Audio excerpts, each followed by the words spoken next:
Since you're new to H&R Block, we'll look at your returns from the last 3 years for any money your last guy might have missed, for free. I could get money back from last year? You could. We'll find any mistakes. Could have really used that 2 years ago when I dated that mistake for 5 months. Don't leave money on the table. Switch to H&R Block and get a free Second Look review. Second Look is included at no additional cost with the purchase of tax preparation. Results vary. All tax situations are different. Fees apply if you have us file an amended return.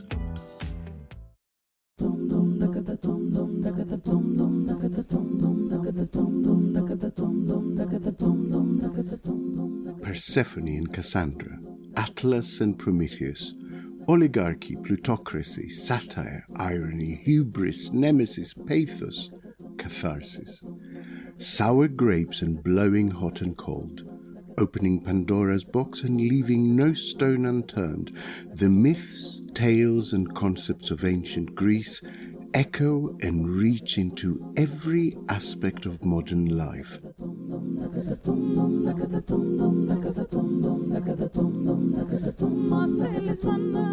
Often misunderstood, frequently romanticized, and sometimes deliberately twisted.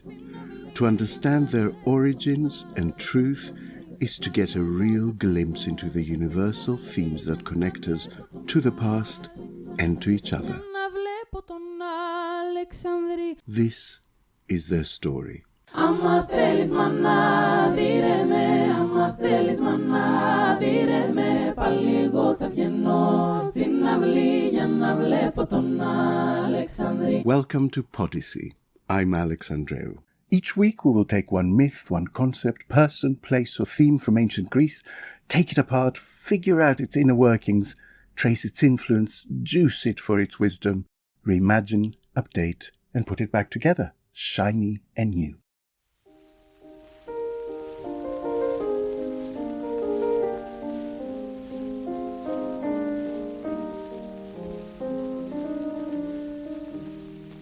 Orpheus with his lute made trees and the mountain tops that... Orpheus and his lyre, Orpheus and Euridice, Orpheus and the Argonauts, Orpheus in the Underworld, Orpheus and his lament, Orpheus and his pain, Orpheus, Orpheus, Orpheus, the quintessential suffering artist, the shining example of love's triumph over even death. But would it surprise you to learn that this is actually a multitude of myths, gruesome, gory tales from different regions, different periods, different religions even, desiccated, triturated, and reconstituted into one.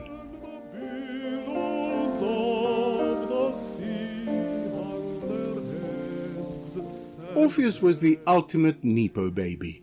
His father, in most modern tellings, was Apollo, god of music, among other things, who gave his son a magic lyre, a sort of portable one-handed harp, and taught him to play from infancy. His mother was Calliope, muse of epic poetry, whose voice was said to create harmonies that drove people to ecstasy.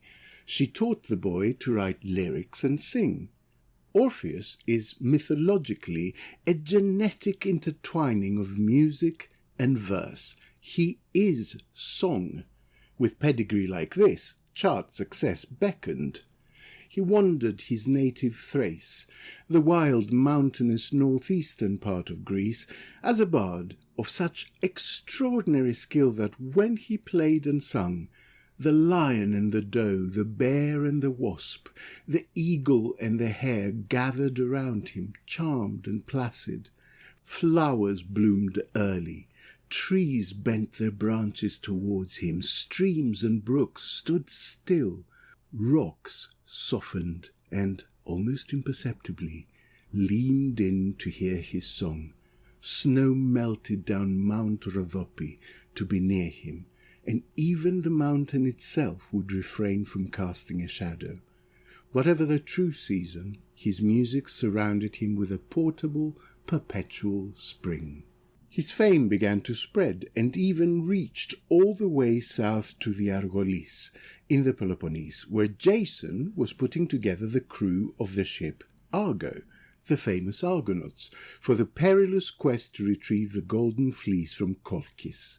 The most exceptional heroes, each with their own talent, came together, a sort of early version of Avengers Assemble. Jason's seer told him the mission would fail without Orpheus among them. True enough, the Argo would have to sail close to the rocks where the sirens lived, birds with a woman's head and torso, whose call was so beguiling no ship could pass them without being wrecked, their sailors lost to a watery grave while trying to reach them. But with Orpheus on board, all the Argonauts could hear was his sweet song. Even the sirens stopped and listened.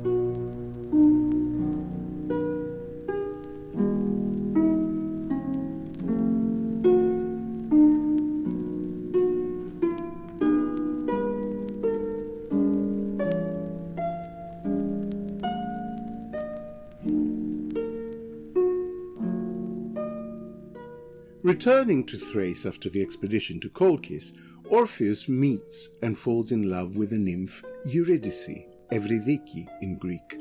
Euridice is a wood nymph, a dryad, and according to some sources, also a daughter of Apollo. Their wedding is the social event of the season. Hymenaeus himself, god of marriage ceremonies, presides over their nuptials. While Orpheus is performing a little impromptu gig for the guests, Eurydice takes the opportunity to slip out, and if you are married to a musician, you will know how much sense this makes. She goes into the nearby woods to see her sisters, the other dryads, for a bit of a belated hen party. Aristeus, however, god of beekeeping and viticulture, spies her and is overcome with desire. Aristeus is also a son of Apollo. White Lotus much. He chases her through the woods, and while trying to escape him, Eurydice steps on a viper that bites her. As divine punishment, all his bees die in an instant. Word is sent for Orpheus, who runs to rescue his love, but it's too late. The venom is strong and fast-acting. He takes her in his arms, but already her breathing is laboured, her vision blurred, her mind confused. She looks at him and does not know him. Her skin is cold and clammy, and just like that, she's gone. For a moment the woods are silent. The nightingales cease their warbling. The nymphs do not know what to say. The wedding guests look at their sandals. Joy turns to numbness. The wail that finally emits from Orpheus's mouth is heard from Carthage to Palmyra. He weeps for 9 whole months, and still his tears will not cease. He cannot let go. One day he stands up and starts walking, crosses all of northern Greece to Epirus, in search of the entrance to the Underworld. He's going down, 'cause she ain't around. On the bank of the river Acheron, before the gates to Styx, his song touches even the memory of a heart that once dwelt inside the bony hollow chest of Charon, who agrees to take him deep into the underworld, the first mortal to ever be allowed. Cerberus, the giant, fierce, 3-headed dog, guarding the entrance to the Palace of Shadows, the original hellhound, lays down at Orpheus' feet and whines softly. Black is the color of my true love's hair. As Orpheus sings of his love to Hades and Persephone, king and queen of the spirit realm, all of the underworld is transfixed. Even the pit of Tartarus, where the most wicked serve their punishment, is spellbound. For a moment, Tantalus is not hungry or thirsty. Sisyphus sits on his rock and listens. The Danaids no longer pour water into their bottomless, unfillable cistern. The Furies weep.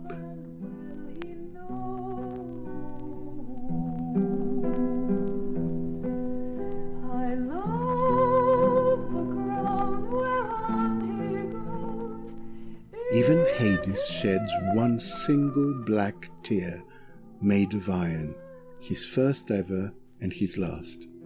The ruler of darkness relents. He will allow Eurydice to follow Orpheus back to the world of the living on one condition. He must not turn around to look at her until they are both fully out of the shadows and in the domain of the sun.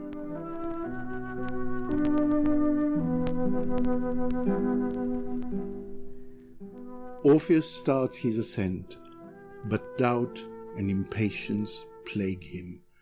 Eurydice is still a shadow, can say nothing, can make no noise.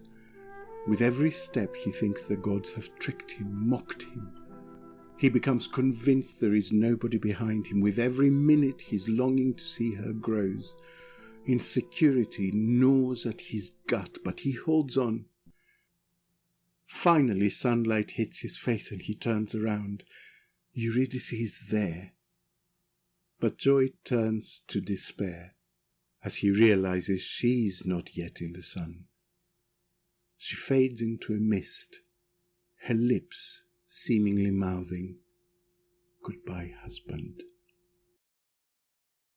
Orpheus feels hollow. He has lost her for a second time. His grief is double. He runs back to the black river bank, but no amount of singing will convince Charon that this is a threshold any mortal can cross again. Second chances are rare enough. Third ones don't exist. Orpheus makes his way back to Thrace, swearing there will be no other woman after Eurydice. His song is sadder, truer, more profound and touching than ever.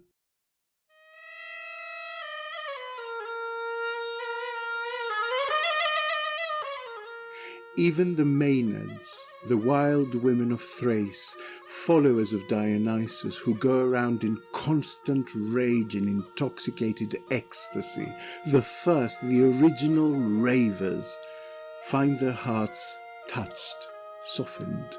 They seek out Orpheus's affection.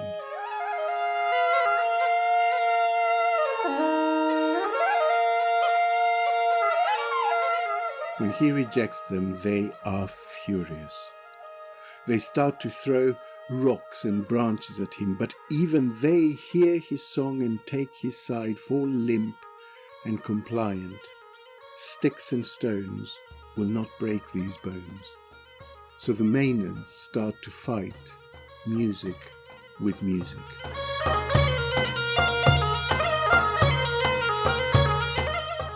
They start to bash their shields and bellow their angry haka.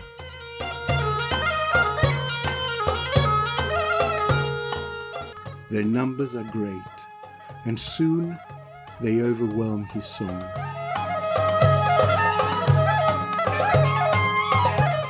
They tear Orpheus from limb to limb and scatter his pieces all over Greece. His severed head flows down the river Evros, still singing of his grief. The Muses, heartbroken, find only his beloved instrument left behind, covered with blood. His mother hurls it into the heavens, where it explodes into the constellation Lyra, the brightest star of which, Vega, still burns bright over the Rhodope mountains in Thrace. After the break, with expert help, I trace the many origins of the myth, lovingly untangle it, and marvel at its immense creative imprint on all culture, but especially music. This episode is brought to you by Progressive Insurance. Do you ever find yourself playing the budgeting game?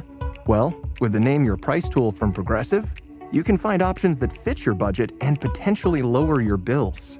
Try it at Progressive.com.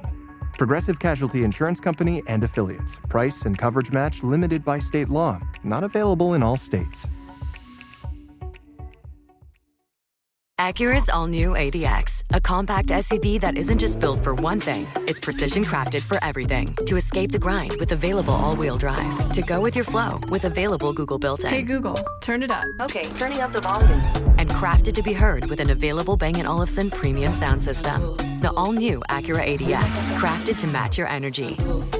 Acura, precision-crafted performance. Take your vibes and go, go, go, go. Google is a trademark of Google LLC. The myth of Orpheus is a composite, and not a simple composite at that. The first thing to say is that its earliest versions have nothing to do with husbandly love and quests to the underworld. They are primarily about the music. His participation in Jason's quest as an Argonaut is recorded, and there are many references to his songs, written in hexameter. In fact, a fragment has been saved in the Derveni papyrus, the oldest surviving literary papyrus found on Greek soil.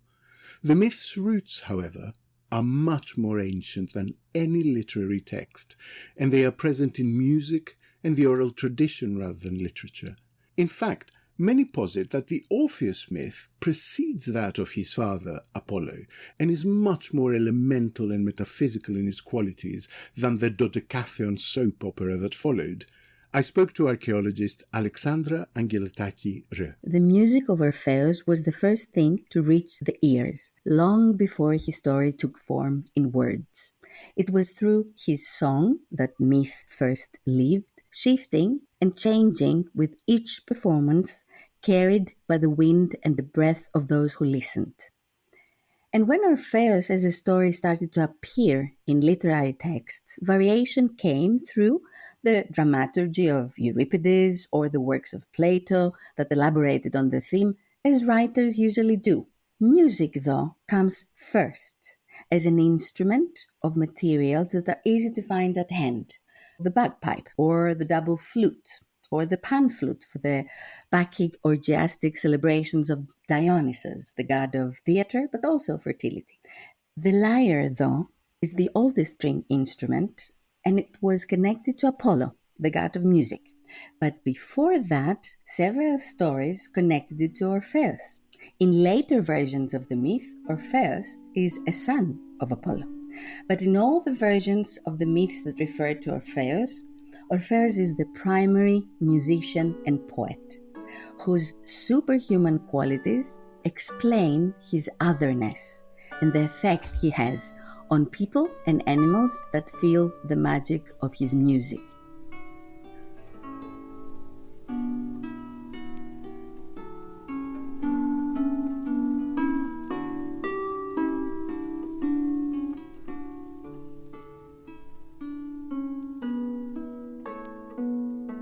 Depictions of Orpheus hold vital clues.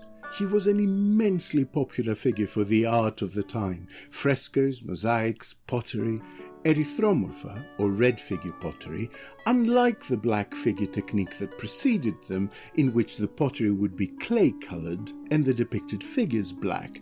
Instead, the entire pot would be painted black and the figures scraped off, emerging in the reddish orange of the clay, allowing for much more detail. At the height of the popularity of red figure pottery, Orpheus depictions were so fashionable there is almost a standardized version of him that appears in many vases and craters. The visual presence of Orpheus was immortalized on vases and vessels from ancient Greece. We have most of the vessels from the 5th century in Attic art, but also in southern Italy, in Sicily. And Orpheus is depicted with the lyre in hand. He has a clock that hangs behind him, and the edges are decorated with patterns of Thracian garments. His hair appears always short. His head is tilting a bit to the back in an expression that speaks of this kind of artistic absorption, the kind of inspiration that one needs before starting to sing. Around him, in that particular vase that was found in Sicily, there are some Thracian men that are looking towards him and wait. On the other side, there's something totally different. There are animals looking at him, waiting for the music to start. The lyre is at the heart of the scene, accompanied by an inscription, kalos, beautiful. Almost invariably, Orpheus would be pictured in one of 3 or 4 ways. One of them we just discussed, doing his thing. Another is a variation of that. He's singing not for an audience, but for the denizens of nature. The third is at the moment of being torn apart by the Maenads. The fourth is even stranger at first glance. I spoke to cultural historian Debbie Chalice about them. Orpheus is a really popular figure to be produced in the ancient world on objects. On Greek vases, he's often shown either singing to often young men, or he's being ripped apart and running away by Maenads in fury. So Orpheus is then depicted on Roman mosaics, usually surrounded by animals. And that's what you get on Roman mosaics. So we know there's over 50 Roman mosaics, usually in villas, in suburban villas on the edges of cities. And I wonder if that's that kind of pastoral theme that his poetry seems to be part of in the natural world, that even the animals and birds will stop and listen to him. So that's one theme. And then you get that through into the Renaissance, into the medieval periods as a kind of allegory. And he's depicted in very much the same way. And then there's more of a focus on him singing or him getting Euridice, which the Romans very much focus on in terms of the sort of love story aspect, or his disembodiment afterwards. But I think this is really key to this idea of this disembodied head. So there's an amazing crater or sort of a cup painting that's at the Fitzwilliam Museum, and it shows Orpheus still speaking after his death, and there's just this head floating between people listening to it. And it feels gruesome, but it kind of isn't depicted gruesomely at all. It's that the poetry, his music, continues flowing after he dies. It's this idea that the poetry doesn't die with him. You know, this oral tradition, which Homer's best known for, but the lyric poets are obviously part of. It just happens to get written down, so we happen to still have it. But this idea of speaking, continually speaking it, even after death, carries on with this idea of the disembodied head. And the two ones that in the sort of last century, in the 19th century, that are classic depictions are Gustave Moreau, symbolist artist, who very strangely depicts his head on a lyre. So it's like the lyre is being used as a tray. And then I think a very bizarre depiction, which is by John Walter Waterhouse, which is 2 Maenads staring into a river. And there is, you can just see at the bottom of the painting, there is a lyre and there is Orpheus's disembodied head. And this is very much a kind of Victorian, actually sort of Edwardian in Togus in terms of when it's produced. But it's kind of quite a saccharine image with something really gruesome at the bottom of it. And although that strand of art, the severed head still singing, seems strange to us, it is entirely in keeping with questions of mortality and the capacity of music, or art more generally, to transcend death, which became much more explicit with the addition of the quest to the underworld. The first mention of Eurydice's death and his mission to bring her back comes in Plato's Symposium and is not complimentary. His cowardice and failure to complete the quest are negatively contrasted with the bravery and sincerity of Alcestis, who offers her life to save that of Admetus, her husband. He is effectively mocked for being a bit of a drama queen, who is more interested in performative pain, in the archetype of the tortured artist, than a man consumed by genuine grief. To paraphrase another great lyric poet, Meatloaf, he would do anything for love, but he won't do that. It is only when we get to the Roman poets, both Ovid and Virgil left stunning versions of the myth, that any such nuance is discarded and the focus shifts completely to the romantic love story and is given its tragic qualities, which to my mind at least tallies perfectly. With apologies to any descendants of the Romans, the intended audience by this point seems a little less Journal of Philosophy and a little more Twilight Saga. It is this version of the story that really becomes the parchment turner we know today. Its impact on literature, especially poetry, the visual arts, all the way up to cinema and television, is simply extraordinary, but its impact is most felt in music. over 500 operas, song cycles, ballets, orchestral and instrumental works contain its themes and continue to be written to this day. It's as if something magical happens when this myth comes into contact with music, opera especially. Part of it is the fact that the composers, musicians and singers involved can see themselves reflected in the hero. Add to this the practicality, the theatrical hygiene of having a central character famous for expressing emotion through song, of not having to explain that central conceit of opera or musical. Why are these people singing? But the biggest part of it must be the belief at the core of the myth that the combination of music and poetry is the highest form of artistic expression and an irresistible force of nature. Remember, any of the muscle was interchangeable for Jason. The one person seen as essential by the soothsayer was Orpheus. Orpheus, armed with his lute, reached further into Hades than Odysseus with his smarts or Hercules with his brawn.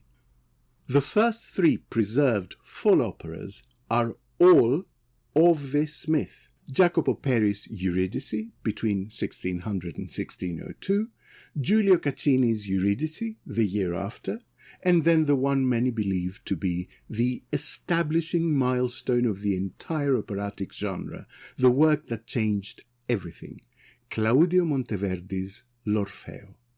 A huge orchestra by period standards, the introduction of musical motifs, long sung recitativos all connected to each other rather than a series of set pieces, an absolute focus on the words and an attempt, rather than to make everything sound pretty, to match the music to the truth, the emotional truth of the scene, what Monteverdi called seconda pratica. This is what opera largely still is. More than 400 years later, the moment Orfeo is told Euridice is dead, the hush that falls, the words he utters, it all still works on every level. Here, remarkably preserved on gramophone records from 1939.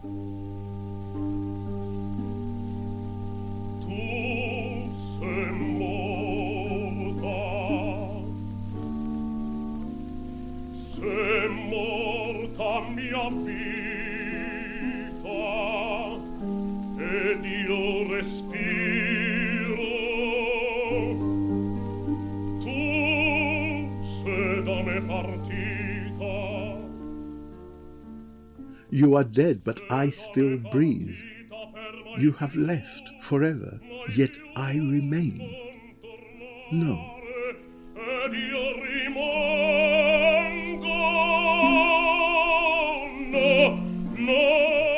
What emerges practically from every opera written on the story, all the way to modern musicals like the brilliant Hades Town, is that Orpheus's decision to journey to the world of the dead is not a rational one, but a rash product of his overwhelming grief.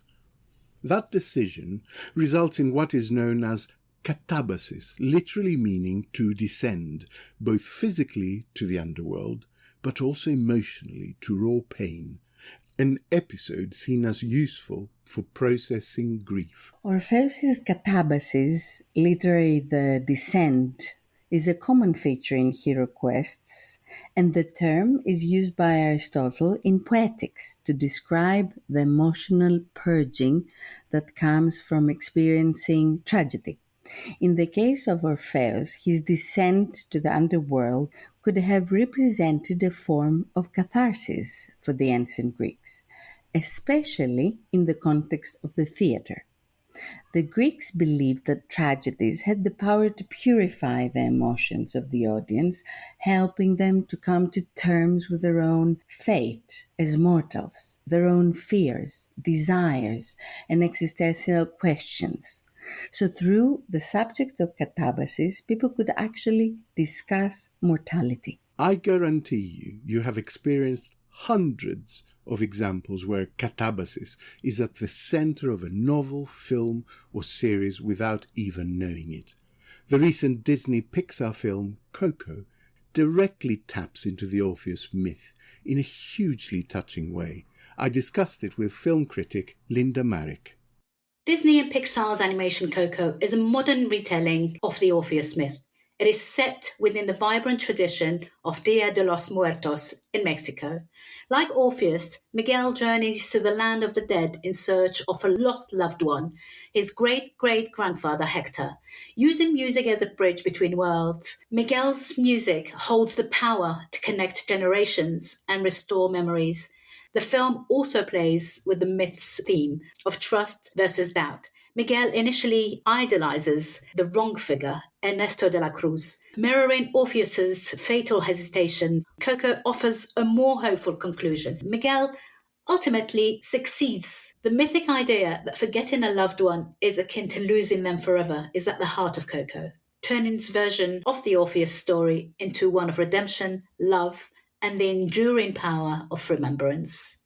I can think of limitless examples of catabasis in modern cinema, from the direct use of the myth in Jean Cocteau's Orpheus trilogy and the 1959 Camus masterpiece Orfeo Negro, to more indirect examples like Nolan's Inception, in which Leo DiCaprio's information thief keeps being sucked into ever deeper levels of dreaming in order to face the memory of his dead wife, or Minghella's The English Patient, in which Hades becomes the cave from whence the remnants of the Count's love and humanity call to him. And catabasis is in no way limited to drama. Whoa! Who are you? Ted. It's the Grim Reaper, dude. Oh. How's it hanging, Death? You will come with me. No, we can't. We gotta get back to the babes. Ted, we can't. We're dead, dude. We gotta stop those evil us's. We gotta try. Excuse us, dude, but is there any way back? Then there are all the hundreds of films where the catabasis is figurative. What is Polanski's Chinatown, if not one man's quest to the Underworld to discover the truth and save the woman? Coppola's Apocalypse Now is a barely disguised journey down the river Styx. The reverse is also a rich vein, where the quest can be a positive process of reconciliation, a journey from the darkness of loss into light, like Jodie Foster's character in Contact, or Robin Williams in What Dreams May Come. And it is no coincidence that the direction of travel in both those films is up. Not catabasis, but anabasis. Every permutation of the myth, however, has one thing in common. It is about reconciling the unacceptable, about swallowing the cactus that is loss, about daring to go into the darkness below in order to emerge with some fundamental truth. The myth is more than anything about grief and the inability to let go. I talked to psychotherapist Dr. Ruth Smith about why some loss is harder to process. Grief is a natural and normal response to losing someone that we love and care very much for. And it's usually accepted that grief has 5 stages: denial, anger, bargaining, depression, acceptance. And those aren't linear stages, they're flexible and fluid, and we can move back and forth between those stages in an hour, let alone a period of grief. But for some people, they can get stuck in one of those stages, and we often refer that as complicated grief. Now, complicated grief, it has no one universal definition that everybody agrees on, but essentially it lasts longer than 6 months, and it's persistent, it's distressing, it destabilizes somebody's whole life, and there's an inability to accept reality and a reluctance to adapt to a new way of life. So when we talk about complicated grief and the reason why somebody gets stuck, it's usually connected to an inability to accept that the person that you love has died and to adapt your life accordingly. Grieving also involves a loss of identity. For example, if you've been in a long-term partnership, or perhaps your parent has died and your identity is being their child, or your identity as being somebody's wife or husband or long-term partner. When we lose the person, we can also lose our place in the world. Where do we fit in now? Who are we without this person? We need to think of two questions to ask ourselves. One is, what must be mourned? So usually this is the person, but also mourning the change in life, maybe the hopes and dreams and expectations that you had as well for the future. And also, how do I honour the person that was lost? You don't want to forget them, but you also want to integrate the best parts of them and take them with you as you move forward, but move forward in your own way. In creative interpretations of the myth, that inability to let go can lead to a sort of hubris, and like all hubris, it is punished. Trying to reverse death usually has disastrous consequences. Making that one-way door permeable almost always brings back darkness from the other side.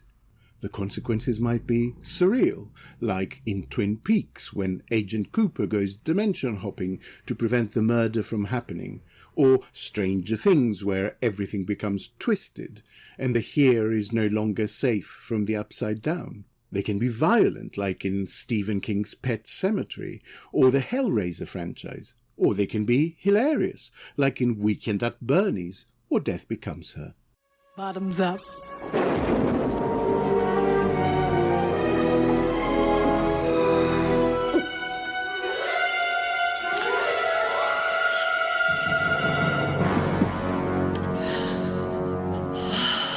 Now a warning.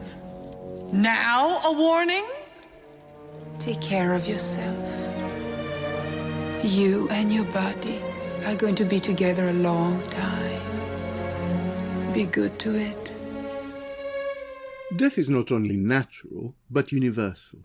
Mortality is a fundamental building block of humanity. Ultimately, there are only two basic characters in Greek mythology, mortal and immortal. To cross that river is to transgress against that natural order, and it is almost always selfish. One thing became very clear throughout my conversations and research. Grief is about the grieving, not about the grieved for. I went back and listened to the wonderful and perhaps the most celebrated Christoph Willibald Gluck version of Orpheus and Euridice. Orpheus is usually sung here by a mezzo-soprano or a countertenor, not an unusual practice when the character is a young man, especially an artist. This is the centerpiece of the entire opera, his aria after he turns around and loses Eurydice for the second time.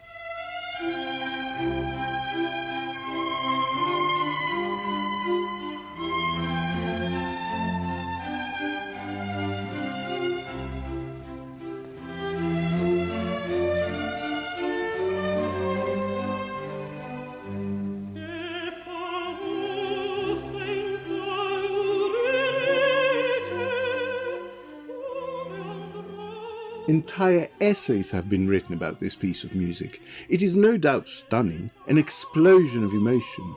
But why did Gluck mark it with a perky allegro and write it in the irrepressibly jolly key of C major?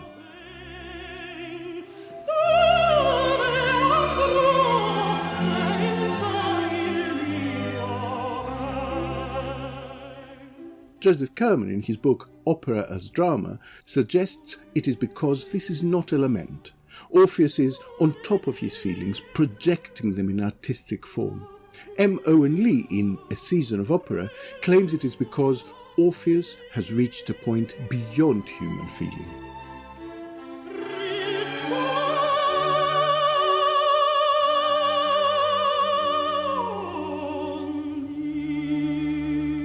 But none of the despair in the libretto, nor anything we know about Orpheus before this incident, or what will follow, bears this out. The answer is in the words. The entire aria consists of roughly 20 repetitions of the questions, what will I do without Eurydice? Where can I go without her? What will I do? Where will I go? Interspersed with demands of the gods and his dead wife to answer him. Rispondi, rispondi. That is why the aria is not in the style of a lament, because it isn't a lament. It is a temper tantrum. He may as well be saying, leave Brittany alone. So I cannot help but return to the Platonic view of Orpheus as a bit of a douche and a bit of a drama queen, someone who enjoys the image of the suffering artist and quite a bit of performative grief.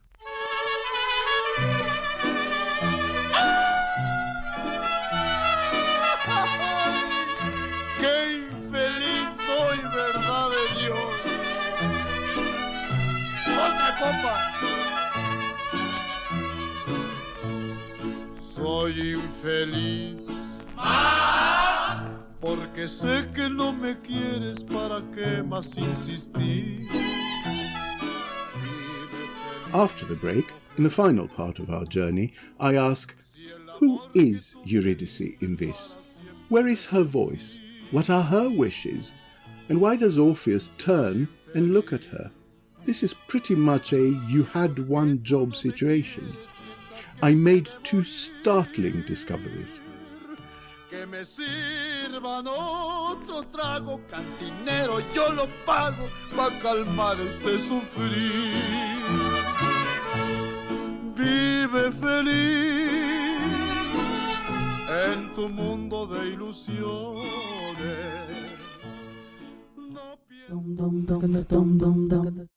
Last week was our first playoff game, and my plaque psoriasis was so itchy under all my gear. Sometimes just thinking about scratching could take me out of the moment. And then my doctor told me I could get clearer skin with a pill called Otezla. Otezla apremilast is a prescription medicine used to treat adult patients with plaque psoriasis for whom phototherapy or systemic therapy is appropriate. Otezla can help you get clearer skin after just 4 months. Okay, ready for the next game. Talking to my doctor about a pill was a total game changer. Don't use Otezla if you're allergic to it. Get medical help right away if you have trouble breathing or swallowing, swelling of the face, lips, tongue, throat, or arms. Severe diarrhea, nausea or vomiting, depression, suicidal thoughts, or weight loss can happen. Tell your doctor if any of these occur and if you have a history of depression or suicidal thoughts. Live in the moment. Ask your doctor about Otezla. Call 1-8444-OTEZLA or visit Otezla.com for prescribing info about cost, and more.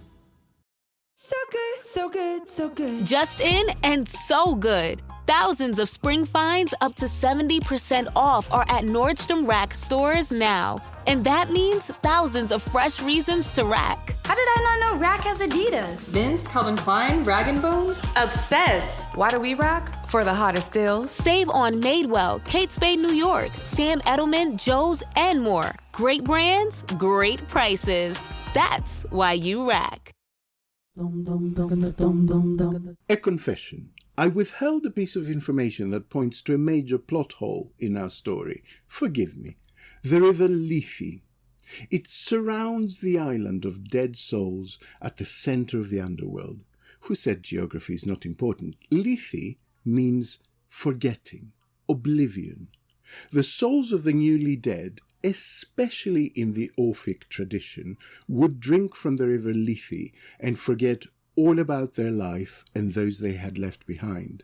It was a kindness, morphine for the dead. So it is entirely likely that when she was told to follow the nice man back to the land of the living, she had no clue who he even was, or why she was being made to leave. Even traditional wedding vows obligate one till death do us part. To decide, nope, I reckon I own your eternal soul, is objectively a little creepy. Dr. Ruth, I've been dying to say that, had a few things to say. I think some of Orpheus's behaviour could certainly be seen as fitting into what we would call a coercive controlling pattern. Essentially, he's going there to take her back. It's not clear if she wants to go, and it's imposing, arguably, his will to take her away from somewhere. Coercive control also seeks to deprive somebody of their independence. Orpheus seems fixated on Euridice, and I wonder, looking through a lens of coercive control, if his needs, his pain, trumps anything that she might be thinking or feeling. His needs are prioritised. This is especially true if one takes into account the view of Orphism in particular towards death. The uninitiated would reincarnate endlessly. Only those who followed the correct rituals would reach a final peace. In any case, the duty of loved ones was to ease the transition, not to obstruct it. Charon was the ferryman. He would bring the dead people to the other side. But for them to be able to enter into Styx, they would have to carry a coin. This coin was placed either in their mouth or by their body as a grave good by the relatives. Suddenly we find ourselves in a very different cultural environment. More recent interpretations of the myth have tried to add a bit of balance. If you have a traditional marriage, and I have to say I didn't, but if you have a traditional marriage, you say till death do us part. So there is an idea that after death, that is it. You know, you're no longer married. You don't go and search for your wife after death, or husband for that matter. There are other ways of thinking about the myth of Euridice and Orpheus, because we don't hear her voice. The way the myth is generally told is from the point of view of him. In more recent years, that has changed, of course, with feminist readings of it, thinking about what she would want to do. The first one that I can think of is Caroline Duffy's poem on Euridice, and she depicts Euridice reluctantly following Orpheus out of the underworld. She's actually got some peace. She doesn't have to listen to his endless poems and his writing and being asked for opinions on them. And she's doing everything she can to make him look back at her. She's saying stuff. And in the end, to get him to look back at her, she says, "Oh, please read me your latest work, poems." And that's when he looks back. His own vanity makes him kind of want to look back at her. And of course, she then fades, thankfully, out of view.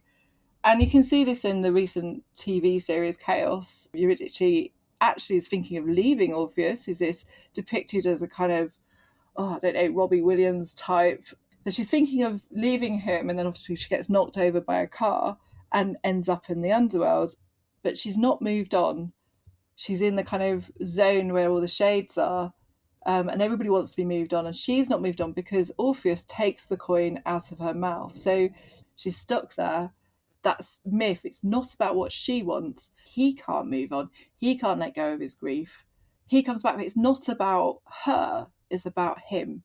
A quintessential refusal to let go of a dead lover, and the perfect paradigm of bringing one's entitlement to bear, even on death, lurks in the iconic 1958 Hitchcock thriller Vertigo. Funny you should say that, because that is one of my favourite examples of the Orpheus myth.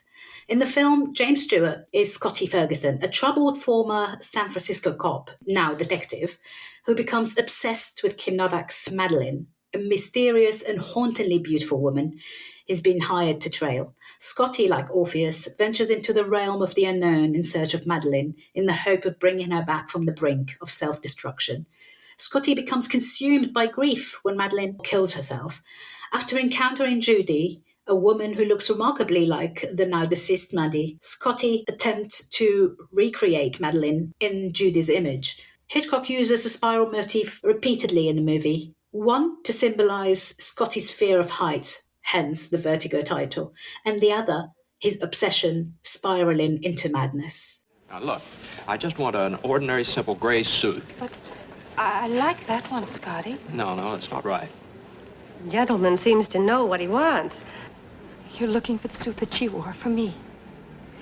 You want me to be dressed like her. Judy, I just want you to look nice. I know the kind of a suit that'll look well on you. No, I won't do it. Judy, it can't make that much difference to you. I just want to see what No, I don't want any clothes. I don't want anything. I want to get out of here. Judy, do this for me. Here we are. Yes, that's it. I thought so. I don't like it. No, we'll take it. The operatic equivalent comes in the stunning Die Tote Stadt, The Dead City, by Erich Wolfgang Korngold. The central character, Paul, has not come to terms with the death of his wife many years hence. He keeps a room in his house in Bruges with a shrine to her that includes her clothes, the lute she used to play, and a very long tress of her hair. A travelling troupe of dancers includes Marietta, who looks uncannily like his dead wife. He invites her to his home, dresses her in the dead woman's clothes, gives her the lute, and asks her to sing the melody he used to sing with his beloved. It begins, "What little happiness remains, come back to me, my true love."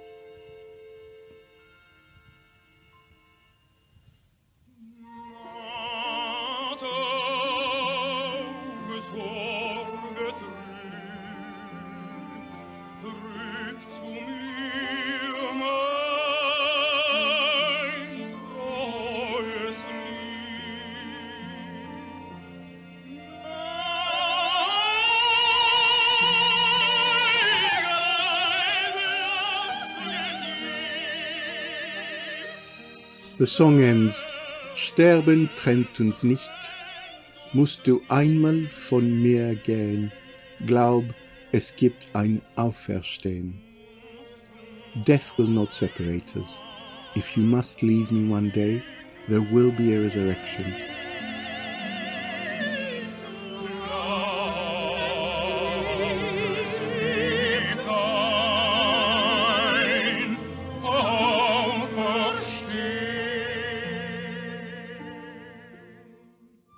When Marietta tries to leave, Paul strangles her with his dead wife's hair.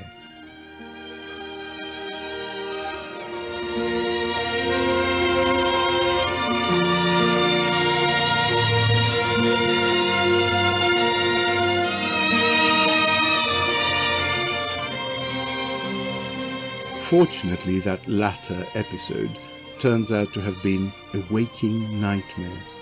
Paul finally realizes the futility of his grief, locks up the house, and leaves the city forever.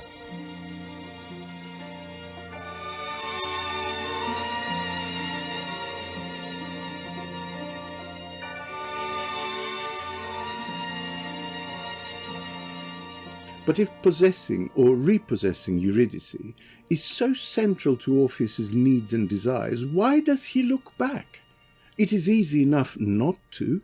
It is a test so basic, many of the retellings of the story have to invent context that will make it more palatable. In Gluck's opera, for instance, Eurydice thinks he won't look at her because he doesn't love her any longer. She refuses to go any further unless he turns around. Without this added source, the whole thing makes no sense. And this is an element that persists even with feminist retellings of the myth. Céline Sciamma's Portrait of a Lady on Fire centers on forbidden love and the power of memory. Eloise and Marianne fall deeply in love with each other, but like Orpheus and Euridice, they are doomed to be apart. And when the moment of separation arrives, Marianne, like Orpheus, turns back for the final look. This gaze, filled with longing and loss, becomes the film's defining moment. And like Orpheus, who loses Eurydice forever, Marianne keeps Eloise alive through art and memory. Looking back isn't a failure, but a way of preserving love in absence. In the final scene, Eloise, lost in music, mirrors Orpheus' grief, mourning what was but cherishing what remains. Portrait of a Lady on Fire reinterprets the myth not as a tale of punishment, but rather as an exploration of how love endures, even when lovers cannot. Don't look back. The instruction is starkly similar to that given to Lot and his wife as they flee Sodom, and almost identical to the Japanese myth of creator god Izanagi and his sister wife Izanami, who dies during childbirth of the fire deity. Izanagi is consumed with grief and descends to Yomi, the land of the dead. He is allowed to retrieve Izanami on the proviso he must not look at her, but curiosity gets the better of him. He lights a torch, sees that she is a rotting corpse, and is revolted. In retribution, Izanami sends the Yomotsu Shikome, the wild hags of Yomi, after him. They sound a lot like Maenads. What might the psychological perspective be? I feel that the ancient Greeks had an insight perhaps to bereavement that we may have lost ourselves. Orpheus not being allowed to look back. As we are mourning people and we are grieving, we need to allow room, yes, to remember. That's important. But we also need to face forward too and look at what our lives will look like in this new world. And it's almost something about looking back and checking. He needed to be sure that she was still there. And that speaks to perhaps him still being in the denial phase or the bargaining phase of grief. You know, that he was saying, if I do this, if I behave well, I can get her back. It speaks to the idea that if we focus so much on that, we lose sight of our lives and our futures. I think ultimately we must discard the Roman Harlequin romance gloss and return to the basic, the primeval version of the myth, all about how music is both a conduit for processing complex emotion with an honesty and depth that is impossible to achieve without art, but also about how the creative process is the true route to redemption. Coleridge wrote, that the real allegory of Orpheus is the genius of sincerity, without which truth accomplishes no victories. That connection between Orpheus, music, truth, and divinity reveals a rather startling link. So Orpheus's head, when it gets washed up on the shores of Lesbos, is supposed to become an oracle, and the rest of his body goes all over the place, and there's various Greek temples or places that link to Orpheus. It's a little bit like, the 300 nails from the cross that you find all over in Christian churches. There's this kind of holy relic idea, and the idea is that the lyre went to the temple of Apollo in Lesbos. So you have his head on the shore and then the lyre in the temple. So there is a kind of holy relic, and it undermines our idea of the Greeks as this rationalist, Apollo kind of driven force, that they're much more ritualistic. Let us go back to those depictions of Orpheus with all manner of beasts around him, placid and attentive. Orpheus, in fact, believed that it was lyric music that brought order to chaos, that before Orpheus, humans behaved like wild beasts. This is a trope that persists in racialized art and tales, from Pocahontas to the film Fitzcarraldo, where an opera house is constructed in an impassable part of the rainforest in order to tame nature. He was a voice that moved the very stones, that tamed wild beasts, that reached into the underworld itself. And yet his fate was one of suffering, misunderstood, torn apart by those who could not grasp the truth he carried. Centuries later, another figure will walk the earth, preaching love, sacrifice, and the promise of redemption. Christ, too, was a voice in the wilderness, a presence that stirred hearts and defied the structures of religious formalism. His followers, much like those who clung to the Orphic mysteries, believed in a salvation that transcended the rituals of the time. It is by no accident that Orphism has been seen as a forerunner of Christianity. Scholars grappling with the origins of the Christian faith saw in Orphism something familiar, something that echoed their own religious struggles.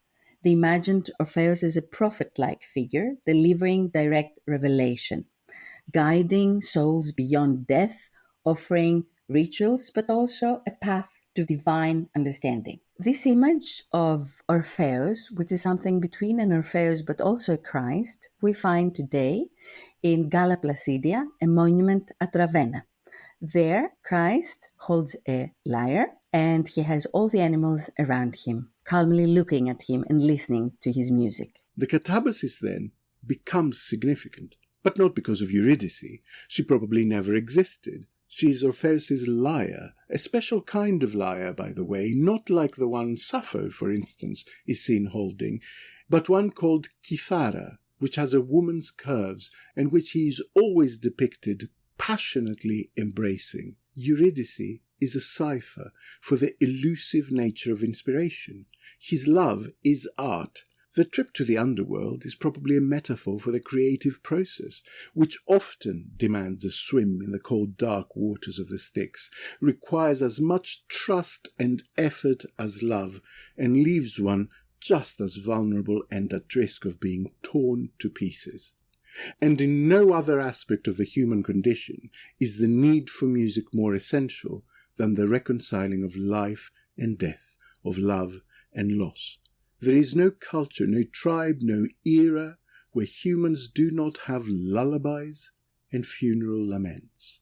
Life demands to be greeted and bade farewell with song. In my practice, I find that grief is the thing that people find, one of the things that they actually find hardest to talk about, because we're not necessarily taught the language of grief. Music can help us process difficult emotions in many ways. Sometimes I've had in sessions people play songs for me, and that was their way of giving me an insight into what they were feeling, but not yet able to articulate. So sometimes music can provide us a language, a way of speaking something that we are not able yet to articulate. On the other hand, research is showing that there is a connection when music is played. Certain parts of our brain that are associated with memory and our calming emotions and processing those emotions they're activated. So there is some neurological, biological reaction that our brains are having to music. And again, some research has shown that music can actually help with our cortisol levels, which is one of our stress hormones. So it seems to be it's not only a way to communicate, it does something to us physiologically that perhaps we don't fully understand at the moment. The ancient Greeks had a number of types of lamentation. Therinos, a lament usually performed by women during a funeral. Ros, a shrill cry often improvised and sung by relatives. Komos, a lament performed in the theatre by the chorus expressing intense grief.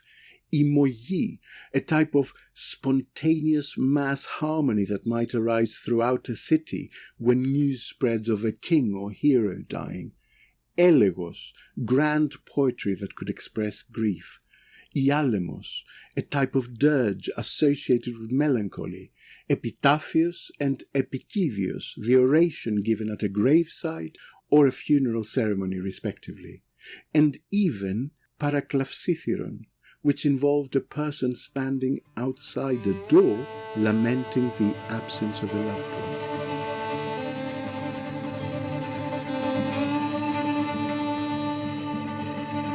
Όλα τα λάφια βοσκούνε κι ο λάδρος ολογιούται. Ancient Greek mourning rituals focusing on the role of lamentation in death ceremonies come from antiquity through either the poetry of Sappho, describing the sorrowful mourning of Adonis, or the Iliad, where Patroclus is buried, and we have the mourners with intense expressions of grief as tearing clothes and beating the chest. So these Homeric laments are analyzed by scholars, showing how women in antiquity expressed grief based on their relationship with the deceased. But they were also connected to the role women played in public mourning as professionals in a way. Even today, in traditional Greek society, like in the island of Naxos, up on a mountain village that's called the Apirathos, there's still women lamenters that participate in funeral rites as professionals.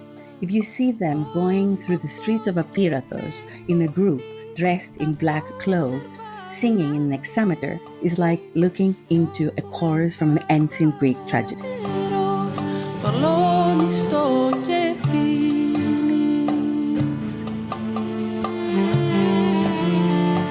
And this brings us full circle to a direct link with Orpheus, since the hexameter was the Orphic meter. Maybe Orpheus's performative public grief, then, does not deserve the censure I ascribe to it.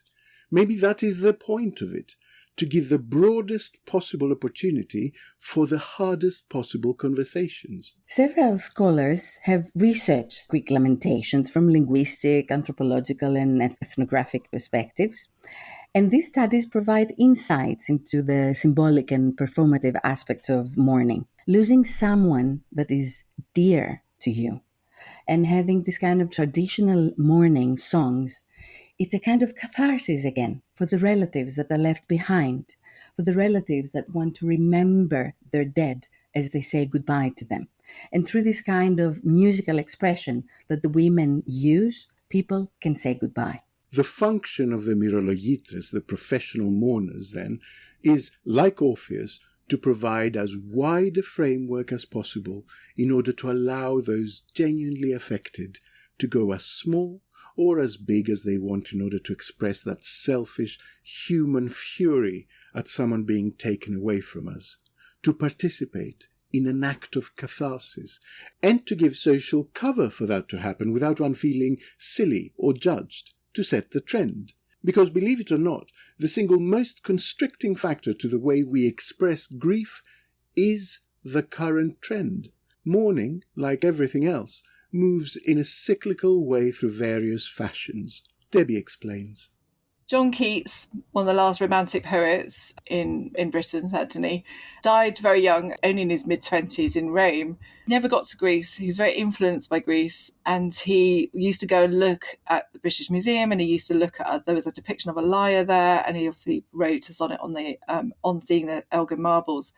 When he died, the lyre became ubiquitous with him. So on his tombstone in Rome, there is a lyre, very much an Orphic lyre, that kind of traditional sense of what the Greeks would have used to play. And it's supposed to be based on one that's in the British Museum.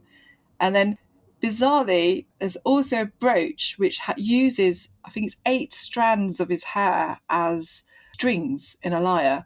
And this brooch is quite small, commissioned by his friend who's with him when he died, Joseph Seven.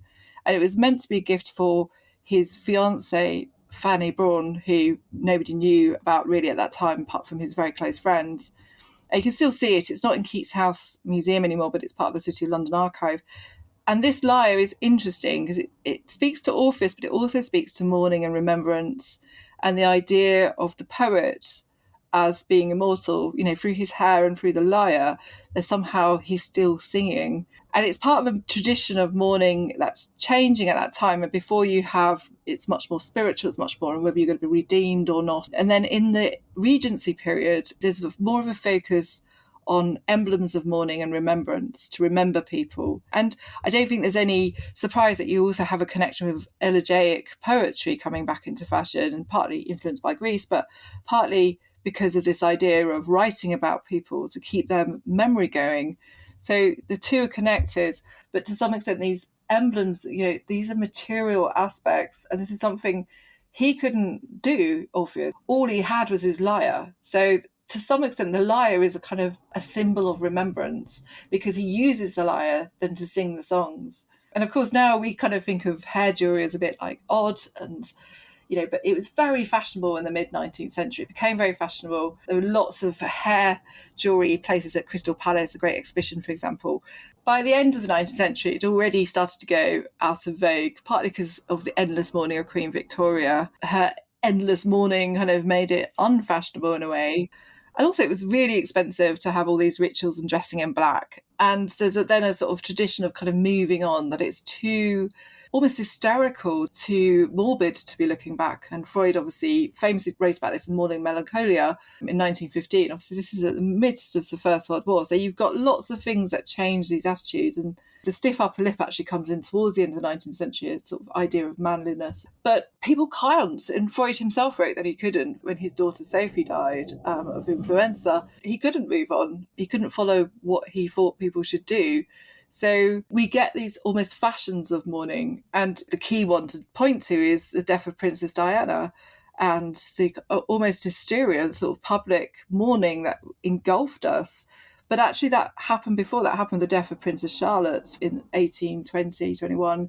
She and her child, the heir, died horrendously after 48 hours in labour. There was this mass mourning. This public outpouring of grief had happened before, and they seem to happen at moments when attitudes are changing. So there's a shift with Charlotte. It's the same time as the lyre is made for Keats. And then there's a shift with Diana, people talking more about emotion and actually recognising that we need to grieve, and that publicly people need to recognise that we grieve. And it is, of course, no coincidence that public grief over the death of Diana had at its core an emblematic song, which has forever now become associated with those events and triggers an instant emotional response in those for whom she was significant.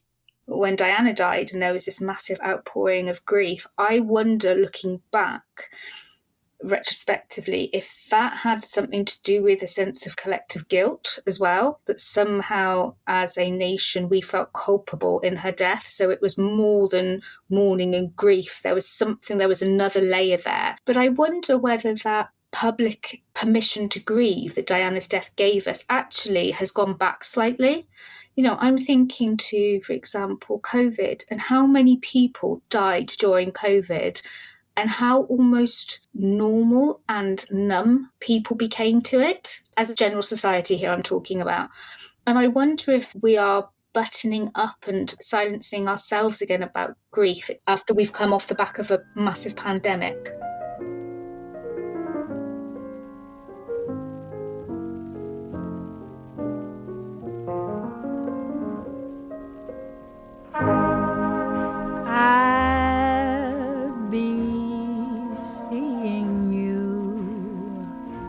In all the old familiar places that this heart of mine embraces. Rainer Maria Rilke wrote his magnificent 55 sonnets that together form the cycle Die Sonette an Orpheus in the space of 3 weeks in 1922 that he described as a savage creative storm. It must have felt like it could tear him to pieces. They were inspired by and dedicated to Vera, a friend of his daughter who had died aged 19. The chestnut trees, the wishing well, I'll be seeing you in every lovely summer's day. In sonnet number 3 he writes, "Song is existing. For a god that's a simple matter. But when do we exist? Singing takes a different kind of breath. A breath that comes from God and is directed at nobody. A wind." And when the night is new, I'll be looking at the moon, but I'll be seeing you. There is only one way to remember those we have lost. The stories that we tell each other. This is why Orpheus's severed head keeps singing still, millennia later, as it floats down the Styx, not for immortality, but as a celebration of that black curse that we all share. In everything that's light and gay, I'll always... Poetry, music, art, even this artless storytelling is an act of defiance to the shadow realm, a ritual of remembrance. And when the night is new, I'll be... Today's episode is dedicated to my mama. I know you're there now, as I have always known, without ever having to look back. Seeing you.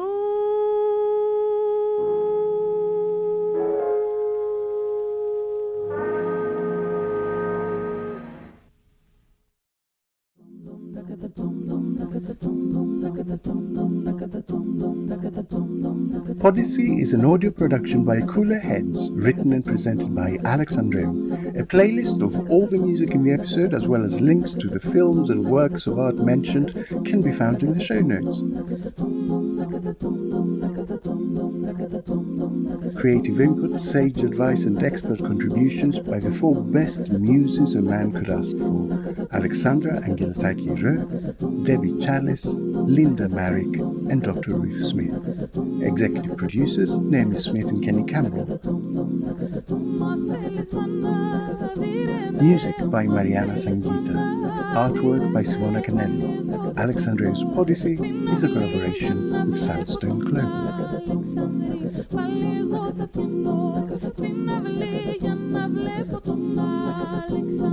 Για να βλέπω τον Αλεξανδρή.